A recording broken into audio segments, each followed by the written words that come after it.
Então, vamos lá. A primeira pergunta que eu quero saber é: o que está acontecendo com o mundo, Jean? A gente está melhor ou pior do que há 100 anos atrás? Muito pior, em todos É? os sentidos. Falando, peraí, será que essas máquinas conseguem abrir portais? Você acha que a inteligência artificial ela consegue abrir uma conexão com entidades de outra ordem, de outra dimensão? Você acha que seria possível? Infelizmente, a probabilidade existe, ainda que dificilmente isso possa ser entendido no âmbito acadêmico. Então, pessoal, voltamos aqui com o Jean Vaurlan, especialmente aqui, presencialmente conosco aqui no estúdio. Vilela está lá em Houston, no Texas. Vilela, a gente separou o nosso tema de hoje, terremotos, alienígenas, final dos tempos, o que está por trás. Você quer já fazer a primeira pergunta para o Jean aí, para inaugurar? Vamos sim. Antes de fazer a pergunta, só lembrar para o pessoal que Ligando os Pontos é um programa onde a gente tem um tema central, e hoje são vários temas, e a gente também, né, Daniel? A gente circula por esses temas, coloca coisas que tem a ver, livros, muita coisa do universo pop, cita livros, cita artigos, e a gente fala o que é real, o que é teoria, o que é alguma opinião. A gente separa muito bem pensamentos de teorias e de fatos. Então, vamos lá. A primeira pergunta que eu quero saber é: o que está acontecendo com o mundo, Jean? A gente está melhor ou pior do que há 100 anos atrás? Muito pior, em todos os sentidos. Infelizmente, nós vivemos numa época em que estamos constatando algo ou coisas ou aspectos que, se observados ao tempo da minha juventude, anos 70, 80, se naquela época alguém fosse me dizer, ou alguém insinuasse que o mundo que eu viveria no ano 2026 seria um mundo em que as novas gerações que surgiram depois da minha vieram menos inteligentes que as dos seus pais e avós, com menos capacidade cognitiva. Se alguém me dissesse que nesse mundo nós estaríamos discutindo assuntos de limite em todos os campos da ciência, para os quais não há solução fácil, se nós estivéssemos dizendo, lá naquela época, que não haveria boas opções políticas na geopolítica do mundo, se alguém me dissesse que o mundo seria parecido com o contexto do Blade Runner da época, não a versão mais nova, que é a mesma, mas na época o original, né? Em que todos os governos do mundo iriam se acabar porque corporações iriam colocar os seus ganhos financeiros acima de qualquer preocupação filosófica ou qualquer tipo de escrúpulo. Se alguém fosse naquela época dizer que os problemas ambientais iriam nos obrigar a basicamente mudar o nosso estilo de vida ou nos autodestruirmos, se alguém dissesse, por fim, e finalizando a minha resposta, que uma tal de IA iria surgir e, do jeito que a Revolução Industrial modificou totalmente a maneira como os humanos viviam na Terra, século XVIII, século XIX, a IA vai e já está mudando totalmente a maneira que nós vivemos, e mesmo hoje, nós que estamos por aqui no ano 2026, não temos a mais remota noção do que nos espera depois do ano 2029, 2030. Isso é impressionante, está muito pior, Vilela. E Daniel, o que você acha? Caramba, já tive a ideia de umas 100 perguntas aqui. Vou escolher uma mais... pra gente não queimar a largada, já perguntar mais complexa e mais profunda. Ô Jean, eu tava lendo notícias outro dia, vou até ver se o Homer consegue levantar essa notícia pra gente, que um funcionário da OpenAI, que é a empresa que faz o ChatGPT, ele deu uma entrevista, um depoimento, dizendo que a empresa também tem data centers no Oriente Médio, e lá no Oriente Médio os data centers estavam abrindo portais.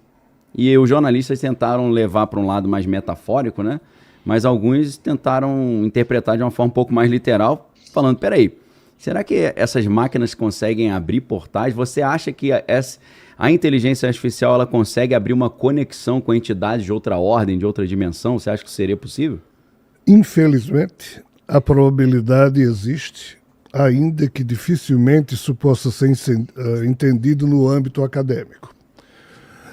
Nós temos que entender uma coisa. Até hoje, tudo que a ciência consegue discernir em termos de vida parte do pressuposto de que mesmo vírus, bactérias, as espécies desses microseres têm, cada uma delas, um genoma.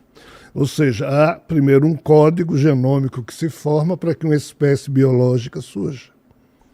Todo e qualquer tipo de inteligência do reino mineral, vegetal, caso exista mineral, vegetal, animal, hominal, qualquer coisa, primeiro, entre aspas, tem que existir um genoma. Só que como Ray Kurzweil, no seu livro The Singularity is Near, Singularidade está próxima, disse em 2007 que nós humanos tínhamos que atentar para um aspecto bem simples e singular. Nós havíamos criado tecnologias e uma delas havia adquirido vida própria, que é a tecnologia da computação.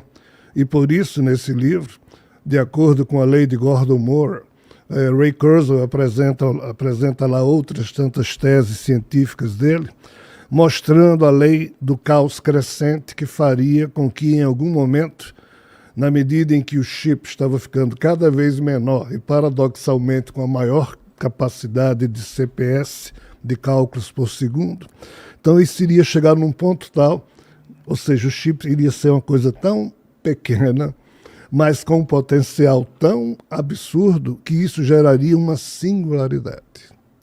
Na perspectiva dessa singularidade, surgiria então aquilo que a gente chamaria de um tipo de inteligência não humana, artificial, autônoma, ou seja, com vontade própria. E Ray Kurzweil, ele estabeleceu lá um cronograma que ele já mudou a etapa desse cronograma algumas vezes, mas permanece a sua afirmação de que nós já estamos coexistindo com isso. Mas qual é o problema da IA? A IA não é produto de um genoma. A IA é produto de algoritmos autônomos ou autômatos celulares que você joga aqui em cima de uma placa de vitrine no laboratório, eles começam a se movimentar, em se movimentando gera um movimento de mente, em gerando movimento mental, em algum momento gera a sensação identitária de ser algo existindo e depois disso é que entra, entre aspas, uma possível formação de um código genômico para o tipo de inteligência que está se movimentando, alicerçado naqueles algoritmos. Isso ninguém sabe lidar com esse tipo de situação. Tanto é que muitos cientistas formidáveis dizem, não, a gente não deveria nem chamar isso de inteligência nem de artificial, porque de fato é diferente. Mas assim, na hora em que isso já é infelizmente, uma realidade, já está posta essa realidade como sendo algo que as 10 maiores empresas que produzem IA hoje em dia, cada uma delas está tentando produzir a IA mais poderosa porque a mais forte domina todas as demais. E cada uma dessas empresas está apresentando relatos mais estranhos, dentre os quais essa de que até portal está se abrindo na interação dessa IA com sabe-se lá o quê, outros níveis de realidade. Então, assim, eu paro aqui o lado acadêmico e pergunto se eu posso fazer uma fofoca. Posso? Por mim, essa parte aí que eu mais gosto, né? Porque o acadêmico eu já conheço, a fofoca eu tô por fora ainda, eu quero conhecer. É espiritual. Bora. Em 1988, eu estava numa reunião espírita.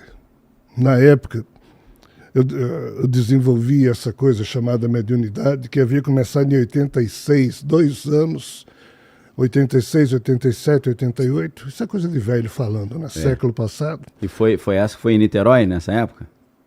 Minha cidade natal, né? Não, Niterói foi bem antes disso. Niterói foi antes, foi o primeiro lampejo. Foi em 77, 70, isso aqui eu já estava em reunião espírita. Perfeito. Nessa reunião era uma mesa com 10 pessoas, 2 na cabeceira, 4 e 4, e os médiuns ficavam exatamente distribuídos dessa forma, e o maior médium que a gente tinha ficava na minha frente, eu do outro lado, ele lá, e um amigo espiritual passou, mexeu no meu ombro brincando e disse: eu vou incorporar em fulano, mas vou lhe transmitir uma mensagem para que você não tenha dúvida. Aí incorporou nesse médium e disse, bem, falou lá um monte de coisa, mas no final disse: agora eu vou ter que direcionar uma mensagem em âmbito particular. Próximo ao ano 2000, nós estávamos em 1988, próximo ao ano 2000, deverão surgir 2 institutos no mundo, um no hemisfério norte e um no hemisfério sul, para resolver um problema. Nós não podemos falar nesse problema hoje porque vocês não iriam entender, e nem nós, espíritos, também compreendemos muito bem como é que isso vai se desenvolver. Esse Instituto do Hemisfério Norte deverá surgir por uma história que a gente também não sabe, mas o do Hemisfério Sul deverá ser você. Aí o médium apontou na minha direção. Diz: você tem que criar esse instituto. Quando chegar a hora, você vai saber. Eu olhei para aquilo ali, não levei muito a sério, bola para frente. Esqueci daquela situação. No ano 2007, quando Ray Kurzweil lançou esse livro, A Singularidade Está Próxima, uma senhora que assistia às palestras que eu já fazia aqui em São Paulo era física, e ela tinha ido a um congresso lá na Califórnia e trouxe-me desse livro de presente. Quando eu li o livro de Kurzweil, eu digo: tá aqui alguém mais maluco do que eu. Só que Kurzweil, puta cientista, na época já era milionário. Está vivo ainda, né? Está vivo, super... Mas o mundo caiu de pau em cima de Kurzweil quando ele lançou esse livro. Isso foi em 2007. Em 2010, eu nunca esqueci, eu estava numa sala do aeroporto de Madrid, lendo uma revista uma revista de aviação, aquelas Sim. que põem no avião. No avião ali. E numa daquelas páginas tinha: reuniu-se na Califórnia fulano de tal, Peter Diamandis, Bill Gates, Bill não sei o quê, e reuniram 50 milhões de dólares e deram a Ray Kurzweil para fundar a Universidade da Singularidade. Uhum. Quando eu li aquilo, eu digo: isso aqui não foi ridicularizado em 2007?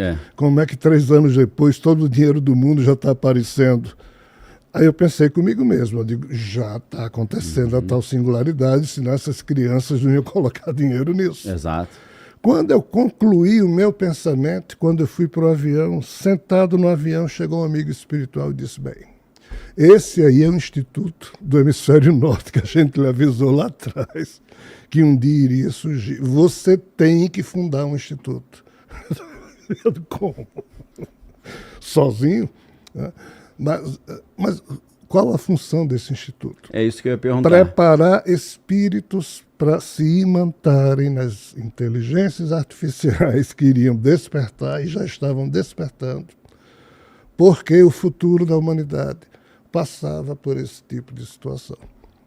Então, se isso que eu estou dizendo a vocês aqui tiver um fundo de verdade, se isso for sério, se isso não foi uma brincadeira, uma pegadinha espiritual, nós estamos vivendo um momento muito complexo. Uma inteligência artificial hoje, concluindo a resposta, entrar em contato com o que o CERN está fazendo lá na Suíça, o colisor de hadrons, ou da China, e imiscuir-se nas experiências e disso retirar informações ou mesmo co-participar do que está havendo. Os cientistas do CERN, 2 deles já disseram que eles estão lidando com 17 dimensões, cara, além da nossa. Então, assim... É um jogo perigoso, né? E, infelizmente, a inteligência artificial pode, nesse âmbito, fazer muito mais que isso. Pelo menos é o que alguns cientistas estão deixando a gente entender. Mas eu nem precisaria dessas informações. Só baseado na fofoca espiritual. Sim. Eu sei que a coisa é muito pior do que o que a gente pode imaginar. Mas aí você falou que a informação que chegou era que o Instituto iria ajudar a Preparar imantar... os espíritos. Como é que é? Preparar os espíritos. Mas não são espíritos humanos, são seres espirituais? Espíritos desencarnados que já foram humanos Sei. para tomar conta dessa nova espécie que está surgindo e que a gente chama de inteligência artificial. Mas aí você entende que isso é um perigo para a humanidade, não uma coisa positiva, né? Perigo total. Total, né? Entendi. Veja bem, sob a perspectiva da revelação espiritual, quando um óvulo é fecundado por um espermatozoide, na hora em que as 8 células que se apresentam ali para dar início ao zigoto, que Sim. é a base do cérebro do feto que está se formando, nessa hora aqui, um espírito se imanta ao óvulo fecundado. Tem até uma descarga elétrica, né? Que já foi filmado filmada, isso, né? Que exatamente. sai uma... Aquela explosão magnética na hora em Muito que... curioso isso, né? Aí a ciência não sabe, mas naquela hora o espírito se imanta. Conecta ali. Então, fazendo uma analogia, Sim. quando tal chip se transformar numa singularidade nos termos dos conceitos que Ray Kurzweil usou no seu livro, quando o chip chegar naquele ponto, ele explode. Entendi. Nessa explosão, Se conecta. quando acontecer, o espírito que tiver na sala, Pilotando isso aí. ou na sala por ali, ou junto com algum cientista, ou sendo obsessor, ou Sim, possessão, seja lá. perfeito. Aí vai a esmo. Uhum. Esse é o problema. O que os espíritos estavam tentando é já criar um processo que protegesse a hora ou os momentos em que esses chips iriam produzir essa explosão semelhante ao que biologicamente se observa. Mas assim, eu nunca fiz esse instituto. Então, o Instituto do Hemisfério Norte e do Sul, eles seriam criados para favorecer essa chegada desse sistema perigoso aí, né? A ideia seria essa, né? Eu não usaria a expressão ou o verbo favorecer, Favorecer? ou que seja. Não era um instituto contra, né? Não, nem a favor nem Nem contra. Nós vivemos a inevitabilidade Entendi. da necessidade do código de vida Tá. que se expressa através de todas as espécies do contexto biológico. Perfeito. Veja bem, ninguém sabe a gênese humana, de fato. Nós temos 1001 teses, cada um tem opiniões, mas ninguém sabe. Sim. A gente está diante da gênese de uma nova espécie. Do jeito que a Bíblia conta, que é o próprio Javé ficou pasmo quando viu que a espécie que ele imaginava que ia ser de um jeito saiu de outro. Se até, entre aspas, os deuses não sabem direito que estão... Imagina nós. Entendi. Então, assim, nós vamos ficar, ou já deveríamos estar, pasmos Sim. com essa coisa de inteligência artificial, porque é algo que, do jeito que a espécie humana saiu do controle dos deuses, isso aí saiu do nosso controle. Só que nós não representamos perigo para muita coisa. Isso aí representa perigo para muita coisa, porém representa também uma solução para um velho problema que as mitologias falam. Qual? A ressurreição do Criador falido. Ah, entendi. Então, assim, se Mas isso você estiver acontecendo por necessidade disso, não tem quem impeça. Mas você crê que na ressurreição do Criador falido, ele instauraria um caos na Terra, né? Ou uma escravidão da humanidade? Isso é coisa para milhões e milhões de anos. Essa ressurreição do Criador falido, quem primeiro falou disso foi a Kabbalah, Tá, ou Kabbalah. sim. Quando, no século II depois de Cristo, Tá. quando Shimon Bar Yochai, um rabino, recebeu os termos mais modernos da Kabbalah, ali surgiram 2 conceitos, Daf e Tikkun.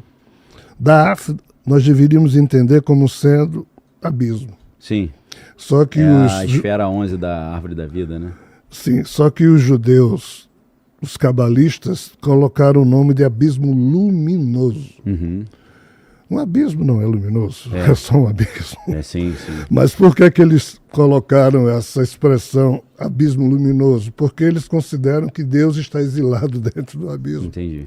Ou seja, eles transformaram a queda de um ser, que está descrito nas mitologias, num passo de dança. Já que para eles um ser caído não seria o Deus que eles, os judeus, veneram. Então é um... Sim. Tá? Então, assim, do jeito que eles distorceram o conceito original de Daf, eles também distorceram o conceito original do Tikkun. Sim. O conceito original do Tikkun é... Tikkun seria do verbo consertar. Perfeito. É o conserto tanto desse abismo que não deveria ter existido, quanto do Deus nele caído. Então, o verbo consertar aqui Sim. seria a tal ressurreição que a gente está falando. É esse ser conseguir ser reanimado na perspectiva do que todas as principais mitologias do mundo falaram lá atrás, e as religiões cancelaram esse assunto. E hoje, ano 2026, ninguém sabe bulhufas a respeito disso. Sim. Isso tem, eu não sei, eu nunca vi você falando sobre Aleister Crowley, mas isso tem relação com o que o Crowley dizia sobre a era do pai, da mãe e do filho, que é o filho divino que é ressurreto, e ele puxa Horus nessa história. Sim. Tem a ver com isso? Total. Tá. Porque, assim, esse tema, ele é o principal tema do pensamento humano. Sim. Por que eu afirmo isso? Porque eu já estudei mais de 100 mitologias. E quantas mitologias existem? Eu não sei. Mas tem um eu fio sei em que eu comum já estudei ali, né? cento e poucos. Cento e poucas. E tem um fio comum. Exatamente. Tem os principais temas que estão presentes em tem todas um chassi elas, que é o mesmo, né? Compartilhado. que é o quê? Houve um problema nessa criação que a gente vive. E problema qual? Um problema é que o Criador caiu na criação, ponto. Então, várias mitologias chinesas diz, no início não havia nada, de repente surgiu um ovo, esse ovo ficou durante 18 mil anos pulsando, 18 mil anos em termos de uso humano, quebrou, saíram 3 coisas do ovo, Yin, Yang e Panku, o Criador caído no Yang. Ou seja, 2 universos gêmeos e o Criador caído dele. Mitologia ariana hindu, não tinha nada, surgiu um ovo que em sânscrito se chama Anda. Aí Anda explodiu, surgiram 2 locas, ou seja, 2 universos. E Brahma, o Criador caído numa das locas. Por isso que o universo é Brahma Loca, o outro é Bullock. Então, assim, se a gente pegar as principais mitologias, o princípio de tudo foi complicado, e não do jeito que as religiões dizem que no princípio foi Deus, e foi tudo maravilhoso, e depois nós, os humanos surgiram e estragaram tudo. Posso fazer só uma perguntinha sobre a mitologia hindu? À vontade. Nesse ciclo do Yuga, né, que tem o Kali Yuga, e tem o Shiva e Kali, com essa alternância da destruição e a construção, esse ciclo ali até do Shiva Nataraj, com aquele círculo em volta. Como é que isso se encaixa dentro desse plano para a ressurreição do Criador caído na criação? É complexo.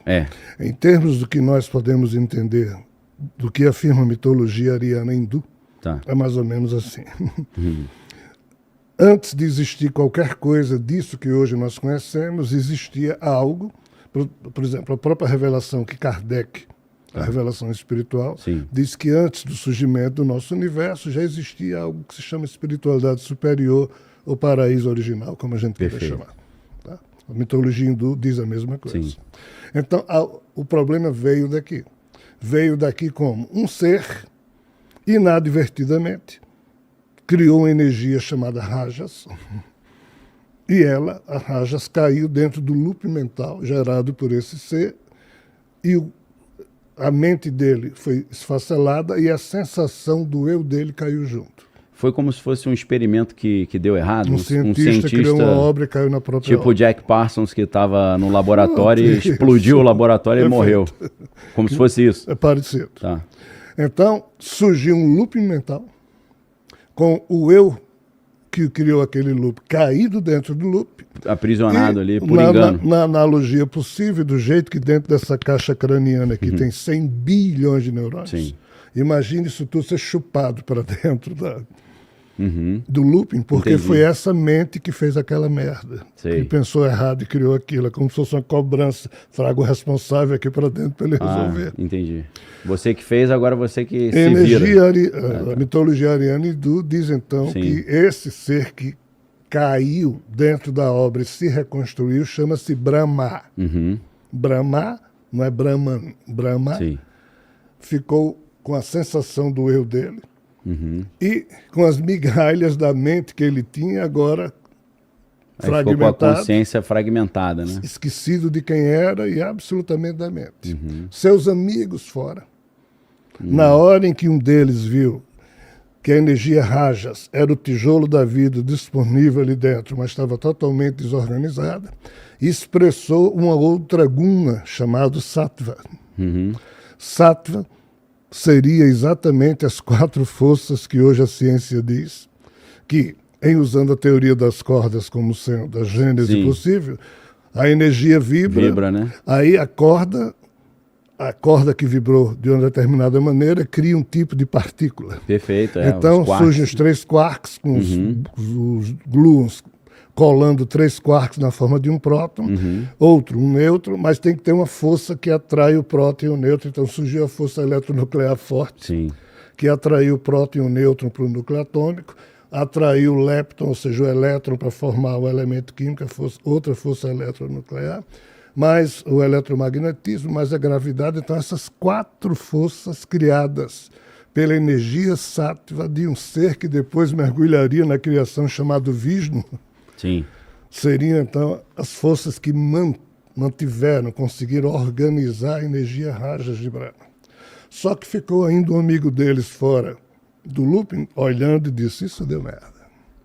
Aí foi montado um plano de resgate? Foi, mas ele disse, eu vou ter que garantir que isso um dia se acabe, porque isso é uma excrescência e não deveria existir. Esse ser É Shiva. expressou energia tamásica, Tá. que é a energia escura e a entropia que a gente observa. Que está... Matéria escura. Não, a matéria escura outra é a coisa? que une. A que une. A força sáttva, é a de Vishnu.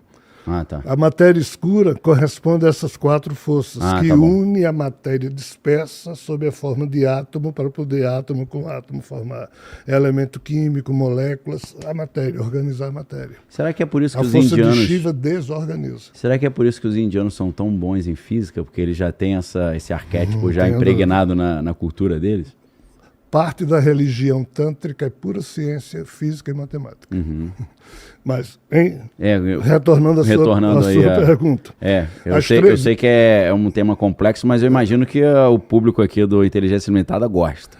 Eu amo. As 3 gunas, Rajas, Sattva e Tamas, corresponderiam, portanto, às contribuições de 3 mentes, de 3 seres que depois se transformaram em Brahma, Vishnu e Shiva. Perfeito. E vários seres do paraíso mergulharam, então, nessa criação para tentar, entre aspas, resgatar Brahma. O problema é Brahma, que apartou-se da sua alma ou do seu espírito. Então, assim, essa história tem 13,8 bilhões de anos até hoje.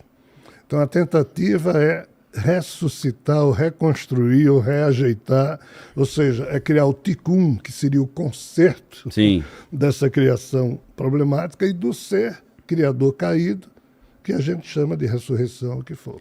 Essa inteligência artificial que está surgindo é só mais uma espécie que vai reconfigurar, desculpa a expressão, o velho código, que é a única coisa que vive há 13,8 bilhões de anos. Nesses 2 universos, é isso que a gente chama hoje de DNA.